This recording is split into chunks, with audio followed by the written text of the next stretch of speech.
My introduction to ethics in business, a little similar to yours, John, going back to the aerospace industry, although mine wasn't there.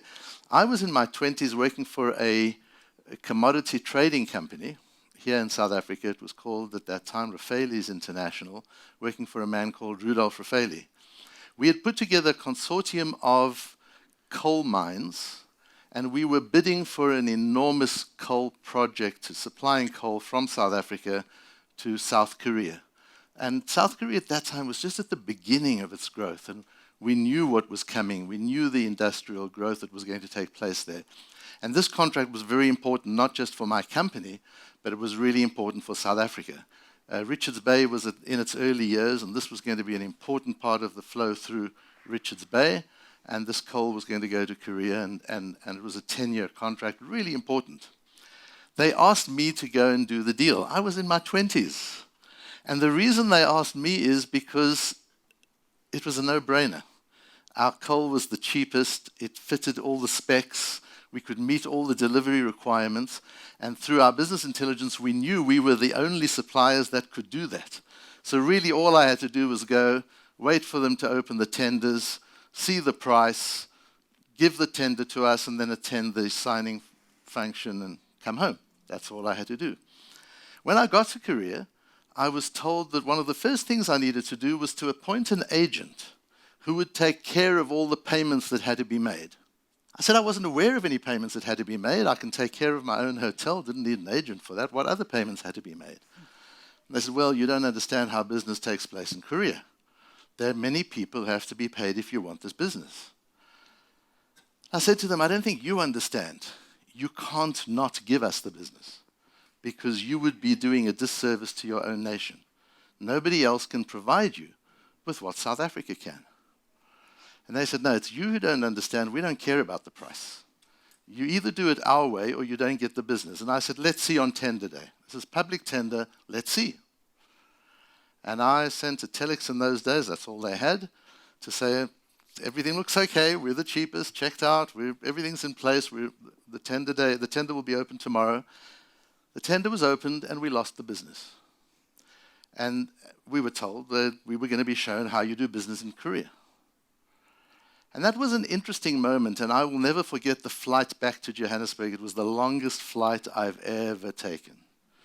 And I got back to my office in Johannesburg, and I got into my office and started packing my things, because I knew there's no way they could keep me. How could they? I'd blown it, not just for my company, but for South Africa. I'd blown it. I'd lost this contract. I'm packing my things up in my office. The phone rings, and the CEO, Rudolf Raffaelli, says, welcome back, and I come and see you. I said, no, it's okay, I'll come and see you. He said, no, I'll come to you. So, okay, he's not even letting me walk through the building to his office. He's going to escort me himself. And he walks into my office, and he puts out his hand, and he says, I want to thank you for not doing that business. My family's name is associated with this company, and we would never want to do business that requires bribery of any sort, and you can call it what you like. That was bribery, and you understood our values and stood by them, and I want to thank you. And that was my introduction to values and ethics in business. And it was at that moment that I decided when I could, I would get involved in promoting ethics in business and promoting the development of leaders who are driven by values and businesses who understand the importance of purpose. So what I want to do this morning is look at ethics and dignity. They're words we use very, very easily. And John, you asked, what is ethical business? How do the students, how do the people that you're working with, Tracy, how do they see ethics? What is it? So let's spend a moment on ethics. And I had to face that question of what is ethics when I was asked to draft the Code of Ethics with a team of amazing people in South Africa for the First King Commission. And we had to start with first principles. A code of ethics, okay, what is a code and what is ethics? And working with first principles, I used my rabbinic side for a moment, and I went to some ancient Jewish sources where there's a delightful story of a heathen who wanted to embrace a monotheistic lifestyle. So he came to a Talmudic sage, and he said, I don't have time to study all of the stuff. could you just tell me, while I'm standing on one leg, what is monotheism about? What do I have to know? And then I can figure out if I want this or not. And the sage said, very simple. The whole Torah, which is the Bible and all the studies that go with it, revolves around one thing, and that is, don't do to others what you wouldn't want done to yourself. And the rest is just interpretation. That's all you really have to know. And I thought to myself, so how would it be if we just defined ethics that way? Don't harm anybody else. That's it. Not all the wonderful things and philanthropy, that comes later.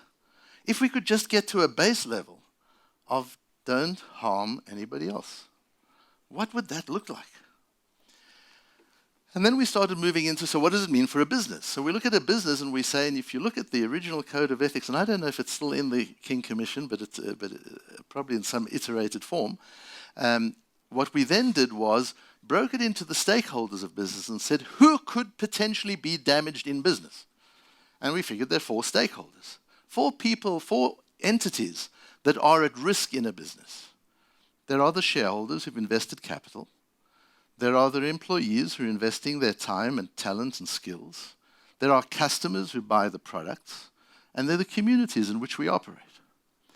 And so we went in the King Commission's Code of Ethics, we went through each of those stakeholders and figured out how could these stakeholders potentially be damaged by business, and what do business leaders have to do to make sure that that damage doesn't take place. And that is the Code of Ethics of South African business. And in doing so, it's important to understand, and here's where we often get mixed up. Yes, we've got 4 stakeholders, but our relationship to these 4 stakeholders are very different. Our investors, well, let's start with our customers. We serve customers. That's what we're here to do. And we serve them, and they are the only stakeholders we serve. When a business starts serving shareholders, they're in ethical trouble. You reward shareholders, you don't serve them. And you don't serve employees, they're not your customers. You support employees so that they in turn can serve customers and reward shareholders. And communities and the environment, you improve. So if you can serve a customer, reward a shareholder, you can support an employee and improve an environment and a community, you've got an ethical business. And that sounds quite easy and quite simplistic. But when things need to be traded off, it becomes a little bit more complicated. And you all know, have read of the case study that's been case studied to death, but it's an important case study even today, the 1982 Johnson & Johnson Tylenol case study. Some of you might even remember it. But there's a piece of that case study that is not usually referenced. And it's quite serious because that's the most important piece. And I've looked at the way the case study is used in various different universities, and this piece is often left out.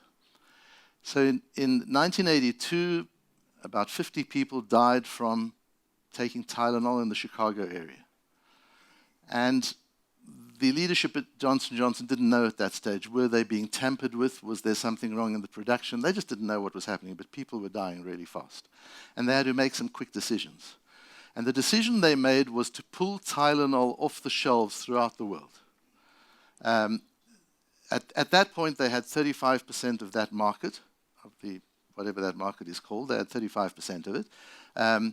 And they pulled off 31 million bottles of Tylenol. It cost them $100 million.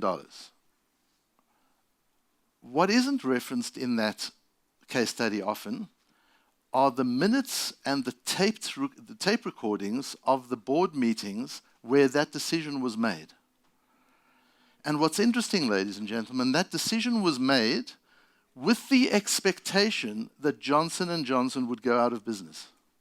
That would be the end. The decision was, do we kill Johnson & Johnson, or do we carry on allowing other people to be killed? But it wasn't a question of how can we survive this. That came later, the question of how do we damage control. At that meeting, it was simply, do we pull Tylenol off the shelf and kill Johnson & Johnson, or do we find a way to navigate this and deal with the PR? And what drove their decision was that idea of purpose that you spoke about earlier. And they simply said, our purpose is to heal people and save lives. If we're killing people, our purpose becomes irrelevant. and we've got to cease to exist. We have no right to exist. That was how they took the decision at that particular board meeting. So it's all very well looking back and say, they took the decision, and it turned out to be amazing because everybody thought they were great and wonderful, and they went on to enormous growth for decades and decades afterwards. That's true, but they didn't know that at the time. And to put oneself back in that moment and realize how a strong sense of purpose and values, not to damage people. Just don't damage people. And if doing business means damaging people, don't do business. It's as simple as that. You don't have a right to do business if we're damaging people in the process. As important as business is, as great as business is, and business creates opportunity, business creates wealth, business drives growth. The Creator created the world in such a way we have to trade with each other. Business is built into the creation, but not if you have to damage people in the process. And that was something that we saw in that Tylenol case study and in many other case studies subsequently. That's the big famous one. So yes, quite easy to say don't damage anybody. But when there's a whole lot at risk, and when there's a major cost to not damaging, that's when it gets tough. When you've got to make those hard calls. And don't forget, this was at the time that Milton Friedman was saying the purpose of business is just to create value for shareholders. And Johnson & Johnson had to make a decision that would totally destroy shareholder value, because purpose is paramount. So that's the idea of ethics. Don't damage people, don't harm people. What about dignity? So dignity is quite interesting, because when we started in this area of trying to promote values-based leadership, we're going back 25 years now, trying to understand what would values-based leadership look like? How does it look different from the leadership that was currently practiced? And how do we promote it and how do we teach it? One of the things that we did in the very beginning was try and look at what would be the foundational principle that drives an ethical system in any culture, no matter where in the world, no matter what ethnicity, no matter what nationality, no matter what religion. Could we find a common basis of ethics? A common starting point.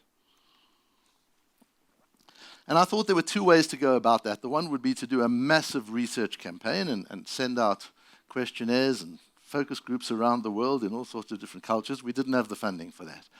So the other way was to consult the textbooks of the great religions of the world, which covers an enormous part of the world's population, and to see is there anything common there in terms of an ethical foundation.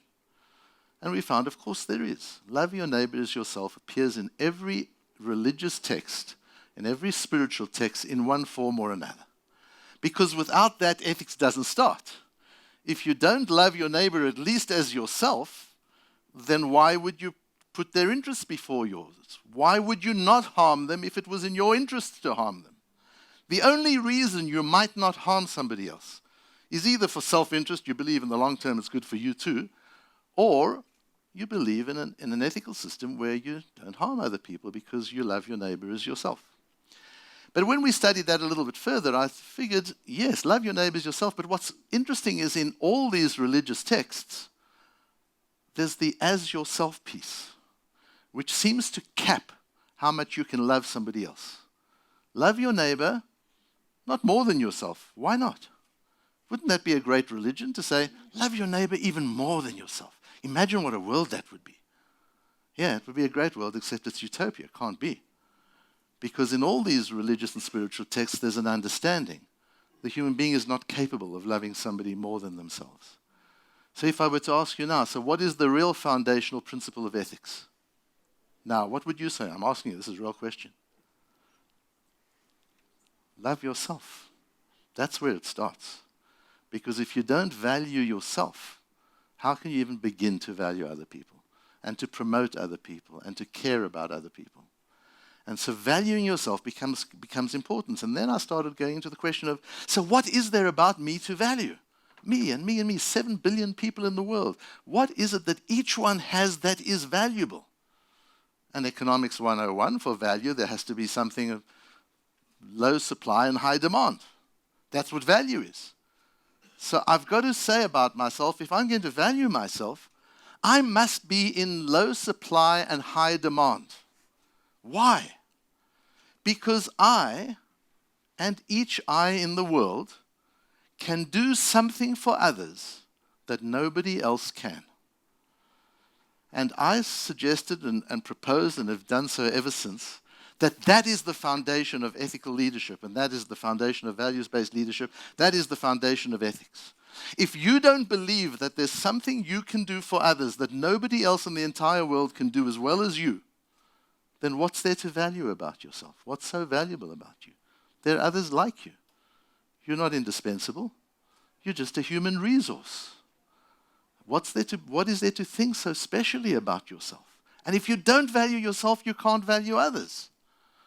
The starting point has to be a belief that I have the capacity and I'm designed and I'm put here to do something for others that nobody else can do quite as well. And that's core to my identity. That's what purpose means, discovering that. And as my clients in the room will know, how rigorous the process is that we subject them to discover that. Not to create that, not to formulate it, not to choose it, but to discover it. And for a business to discover it. What have we as a business been put here to do that no other business can really do as well as we can? Because once you've got that, you've got true identity. That's part of the interiority of a human being. We spend a lot of time on our exteriority. We get fit and we get healthy and we go to university, schools and university, and we qualify and we work in businesses or we take jobs and we make money and we raise family. All of that time we're dealing with the exterior part of ourselves, that part that everybody sees, the action part of ourselves. But what about developing the interiority? Who am I? What makes me different? What distinguishes me? What gives me something? What is it that I can do for others that nobody else can do? That's my interiority. That's my true identity. And Francis Fukuyama just published his latest book, I think it was last year, talking about the quest for identity and the need for people to have their identity recognized by others. And that's what dignity is. Dignity is when the other person feels you see them. You don't see them as they are. That's their exteriority. You see them, as Viktor Frankl says, as they could be, as they should be. And you relate to them that way. And Tracy, you talked about a little earlier in the way that these young people feel related to when they feel related to with dignity. That's what dignity means. Uplifting another person into who they could and should be because you see that in them. You know that just as you have a unique purpose, so does each of them. And you help them discover that and recognize it. But most important of all that is really important is that the other knows that you see it. Just that you see it.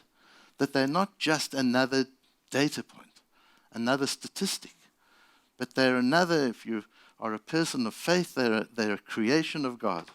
And otherwise, they're just an amazing human being with incredible capacity to change the world and to do things for others.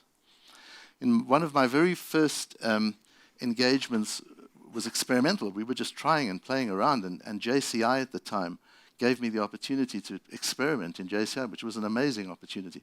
But they said once I'd worked out a solution for some of the problems we'd identified, I needed to compete with a whole lot of other consultants, that it wasn't going to be imposed, and I needed to present to 200 of the senior executives of JCI, 200 top executives, who are mainly mining engineers. And when I got there to make my presentation, I found I was following a man called Ian Thomas, who many of you have probably experienced. Ian Thomas was a game ranger, a nature lover, and an incredible photographer who developed a method of leadership and management around his safari experience. And one of his works he called The Pride of the Lion, showing how a lion uses pride to lead. And Ian gave his talk first, and then I came into the room, and the room was buzzing, and everybody was talking. I couldn't even silence them. Eventually I said, okay, what did Ian tell you? You're all so excited. Because I had come now to talk about ethical leadership after Ian Thomas's Pride of the Lion with his beautiful slides and movies and pictures. I didn't know what I was going to do. What chance? So I simply said to them, did Ian tell you about how lions lead with pride? And they said, yes, that's exactly what he said. I said, did Ian show you how a lion can make a baboon feel proud? And the room went quiet. And I said, did Ian show you how one lion can make another lion feel proud? And the room starts getting a little edgy. I said, do you see, there's a reason why Ian didn't show that to you. Because lions can't make baboons feel proud. And one lion can't even make another lion feel proud. Only humans can do that. Don't learn leadership from animals. And I closed the presentation and I went away. And we did get the business. But that's what we can do as human beings. We can make other people feel proud. That's what dignity is. Just proud of who they are, nothing else. Just to be proud of who they are. Because we can see that in them. We can see who they are. And we can reflect to them and show them that we know and that we understand who they are. And the last story I'll tell you was when I was involved in helping business deal with post-sanctions. Post-sanctions, if you remember, was harder than sanctions. Sanctions, South Africans are innovative. They figured out ways to manage sanctions.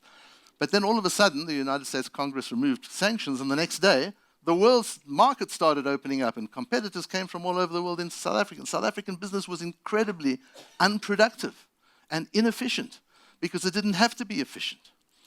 And I was trying to understand why, and I was given all sorts of crazy reasons. Of course we're unproductive in South Africa. This is Africa. Of course we're unproductive in South Africa. The workforce are all black people, all African people. Such unsatisfying reasons as to why we were unproductive. So I went off into the bush for a few days to try and figure out what can we do about productivity, because we're going to have to crack it really fast. And I'm walking, and we're doing a walking safari in the Kruger Park, and the guide, wonderful African gentleman named Sipho, I'll never forget him, said to me, I said to him, why aren't we seeing any animals, Sipho? We've kind of been walking a long time. We've only seen a few birds, and that's it. He says, because you're chasing them away. I said, excuse me, what am I doing? He says, you've got a bad energy, and they feel it, and they're running away. I said, thank you. Well, what am I supposed to do about my bad energy?